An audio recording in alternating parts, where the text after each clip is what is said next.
Only এই শব্দটি সেন্টেন্সে ব্যবহার করার সময় খুবই সতর্ক থাকা উচিত, কারণ সেন্টেন্সে শুধুমাত্র শব্দটির জায়গা পরিবর্তন হওয়ার কারণে অর্থ পরিবর্তন হয়ে যায়।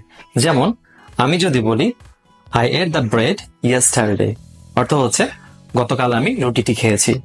এখন যদি আমি এভাবে বলি only I at the bread yesterday, এর অর্থ হচ্ছে গতকাল শুধু আমি রুটি খেয়েছি আর কেউ খায়নি। এরপর যদি আমি এভাবে বলি I only at the bread yesterday, অর্থ হচ্ছে গতকাল শুধু আমি রুটি খেয়েছি, রুটি খাওয়া ছাড়া আর কোনো কাজ করিনি, অর্থাৎ সারাদিন শুধু আমি রুটি খেয়েছি। এরপর যদি আমি এভাবে বলি I ate only the bread yesterday, I ate only the bread yesterday, এর অর্থ হচ্ছে গতকাল শুধু আমি রুটি খেয়েছি, মানে রুটি ছাড়া আমি আর কোনো কিছু খাইনি। এরপর যদি আমি এভাবে বলি যে I at the only bread yesterday, এর অর্থ হচ্ছে মানে একটি রুটি ছিল সেটি আমি খেয়ে ফেলেছি গতকাল।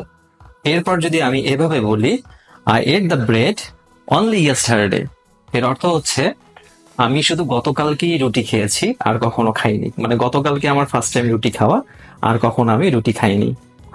শুধুমাত্র জায়গা পরিবর্তন হয়ে যাওয়ার কারণে কতগুলো সেন্টেন্স তৈরি হয়ে গেল। সো এরপর থেকে অনলি ব্যবহার করার সময় অবশ্যই সতর্ক থাকবেন।